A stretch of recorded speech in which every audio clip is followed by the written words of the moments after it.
G'day folks, Scott here. Today we are reviewing First Blood.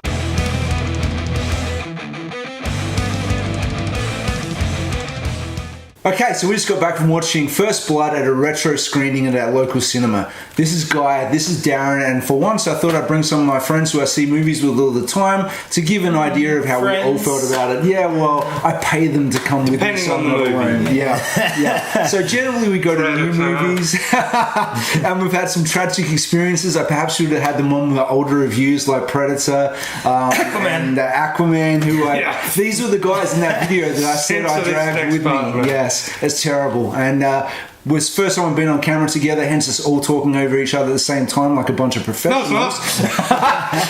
So we'll try and get through this. I guess First Blood for me was my first really adult action film I saw at the cinema as a kid. My dad took me when I was 10, and I found it a little confronting, I guess, with the violence when I was young. The whole torture scene with the knife across the chest and the stitching and Galt hitting the rock and the blood, I thought was really extreme. I remember going home kind of shook by that, and then loved it as a result. When did you first see it? How old were you? VHS for me, I was explaining to Guy, this was one of those stories told in the schoolyard back in 1982-83. So, it's obviously a simple premise, but the story always stuck in my head. A guy going crazy, taking out a cop in a town. So it would have been, one of the first adult videos we watched as a kid. So I didn't get to see it in the cinema, unfortunately, until tonight. Yes. Yeah, I wasn't that old myself, so being the youngest, I didn't get to see it till VHS, and then maybe DVD days. Yeah. Come on, man. Okay, VHS. I just saw it last week. What's this Rambo? It's a new release, right?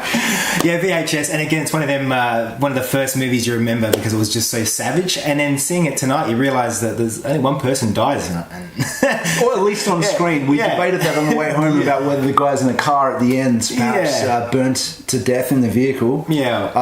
But yeah, you're absolutely right. And that idiot fell out of the helicopter, for God's sake. So he didn't even. It wasn't even a really honourable death. They definitely made up for that in subsequent Rambos, though, because they shot the fuck out of everybody from that point on. But it's a really good point. It's a good premise. I read the book when I was older, and I liked that a lot, although it had a different ending, which obviously they never went for because they couldn't have made sequels if they followed the book. It's practical effects, big deal. I was mentioning gore, but I think you said it earlier. The stitching of the arm holds up better than done today. And it's arterial flow. It's not just blood leaking out. It's going with the beat of his heart, which is a good touch as well. And I think all the stunts, they still held up. You couldn't really spot any stand-in stuntmen. It did look like, except for maybe one part here and there. You totally could have gone falling out of a helicopter. That dude had black hair. Well, maybe, and he was never a star. But the falling. I mean, I don't know how they did this. That's a great shot. Off the cliffs. Absolutely. They're landing in some great shots. A pillow down there. Yeah. The motorbike chase. Obviously, gravel, icy roads. It's just. And it's a beautifully shot movie. The cinematography's great, the location's fantastic. It's actually Rambo 3. It's got some beautiful, really cinematic shots that just really take your breath away. It's a real character. The actual setting is a character. So you've got the nasty cop character, and then you've got the land character. It's just awesome. And obviously the cops have a real bumpkin hillbilly kind of vibe to them. Not so much hillbilly, they're more just ignorant of other people and all in the way they all sort of follow a bully and let something happening that gets out of control and leads to the events of the film. But my favourite parts of the film is that original arrest through to escape and him sort of ditching the bike and running up the hill. That's the strongest part of the movie for me than maybe the... Really?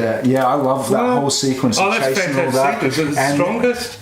For me, and then second to that would probably be the hunting of the cops in the forest where he takes them out with these little man traps. Yeah. You're a climax guy, yeah? No, I think it's solid all the way through. I don't think I don't think that it's that sort of movie that has any, realistically, it does pretty much fire out the gate when it starts. Yep. You know, mate's dead, gets in the cop car, it's on. It is. Like, there's no worries about building up crap, backstory, nothing. It's pretty much a manhunt. You know, a pissing off. Making You can someone swear, angry. man. Pissing off someone, and then a manhunt. On, bang, go. Yep. You know, and there was a good little interplay of different cop characters. I think, you know, Dave Caruso. Yeah. He's got the conscience, the A bit of morality, humanity, like you know, absolutely. and let us pay tribute to. And it didn't really stand out for me until tonight on the big screen. The guy that gets his nose broken. Oh, yeah. Standing at the window. Holy fuck! And all his eyes are black as well. I don't know if that's real makeup or whether that's because there's actual, like, because when you break your nose, obviously you start sweating out of your eyes. So the double raccoon eyes was amazing. Yeah, it was a good touch. For him watching that everything explode and then right at the end, and holy fuck! Yeah.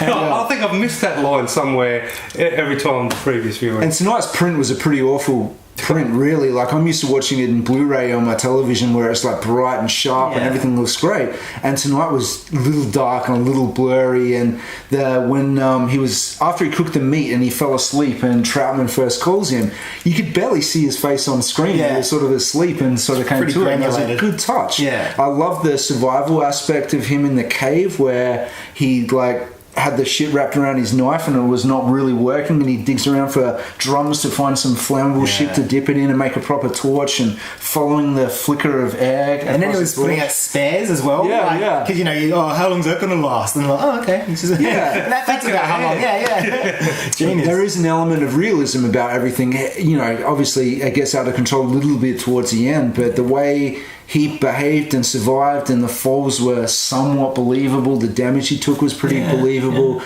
It was good, you know. It's an interesting point when you say that it gets a bit out of control at the end. But realistically, when you take the very end into perspective, and considering, you know, what was the original ending, and we all know that what was filmed, basically by the time he gets to the town, you know, he's got a truck full of weapons. He's got kicks in the ammo store. He's suicidal. Yeah. You know, actually, it's a little town. People may know what you mean. What did they film? What are you talking about? So go on YouTube and you can see the alternate ending that was filmed with Troutman and John Rambo, where Rambo actually commits suicide. And it's my understanding that somewhere along the way the test audiences obviously weren't too happy with that ending. And well, now we've got Rambo 2 and 3 because it was put on the chopping floor, and 4 and coming up 5. But it is definitely. I mean, the ending's already quite a hard-hitting scene, but you know, definitely when you look at the you know, the deleted scene is equally. No, that's just it. He's suicidal. So what can one guy do in a town with that much stuff behind him? That's not unrealistic. I don't reckon. No. Yeah, but I think when the cars are exploding from the windshield out like flipping, I mean, that's a little bit. Well, you know, the secondary explosion in the gun shop and all the ammo had already blown up with the gunpowder he put on, and then there was a secondary boom over the whole thing. Like, I mean, a little bit like that. But you're right. No.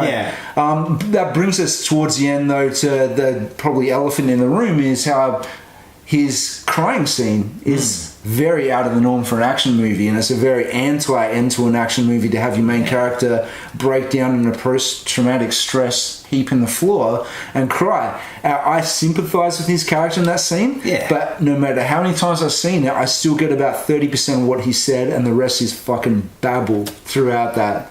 Yeah, Rambo 2's worse though at the end where and he's just, I mean, that's the worst monologue ever. I mean, this one is semi-understandable, and I think it's a beautiful end because it just shows that the moral of the story is, you know, no matter how badass you are, all you need is a hug. Yes. Like, just a hug and your day's fixed. Troutman wasn't prepared though. He was I'm not a comfortable hugger. He was a bit awkward. And he sure wasn't going to get one from the cop, that's for sure. So. No. Well, the cop lived. I think there's another casualty of the book is that he didn't make it out of the book either. Okay. He might have had no genitals after this movie. Oh, damn. But he could have lived to tell about it. Yeah. But I think isn't that funny how it's not a funny ending, but the whole concept of John Rambo and you know, and with a lot of merit too with the sequels. But most people now in the lexicon and everybody who thinks they know Rambo, I wonder how many people have actually seen the original. You know, and if you say to them, hey, you know that Rambo at the end of the first one sits and cries. How many people realise that? I don't think, you know, Rambo is such this big thing in society and pop culture. I wonder how many people realise the first movie, he just breaks down like a a sobbing schoolboy at the Yep. end, you know. Yep. And I don't think many And people pulls believe it you off. unless they see it. Yeah. I mean, that's the beauty of Stallone in this situation, with a lot of actors didn't achieve, was to get two iconic characters. Because they've pulled this and Rocky off and have yeah, them run absolutely. for long-running series who are still relevant to this day. Like, you know, going on 40 years later, maybe Harrison Ford with Han and Indy, but there's not a lot of those characters. Like, you know, they've had one. Schwarzenegger made it through Terminator. Conan's not relevant. Those ones are good, but that character never made it the way through. So that's a testament to Stallone as well for having, you know, these iconic characters. Absolutely. And as you saw, he was one of the scriptwriters for this one as well, Yeah. or a screenwriter. So, you know, Rocky, this one, not to mention the others. Saturday Night Fever. Saturday Night Fever. You know, he is the butt of so Running off many the train. jokes. He's the butt of so many jokes, and yet he's given us pretty much some of the best cinema for how many decades? 3 decades? 4 decades? Yeah. Yeah, and that was Who else can fair. say that they can do that? Fair point, exactly, because I mean, you look at Schwarzenegger and, you know, the lesser ones, Van Damme's or Dolph Lundgren or whoever from that era, Yeah. they didn't write and direct and do everything like Stallone did it all. He directed Rocky 2, 3, 4.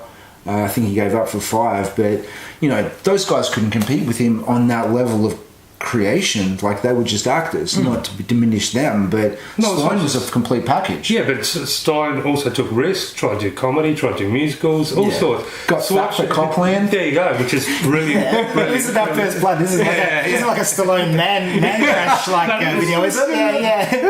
Because if so, I want to do a Tom Hardy one next, all right? But you said it wasn't a good print, but for me it was a case of, this is my first time to see it on the big screen. I Yep. already know the movie off by heart. Yep. But as far as a retro experience, for an hour and a half, Perfect. I was in 1982. And I Because I'm agree, sure yeah, that sound was mono, not stereo.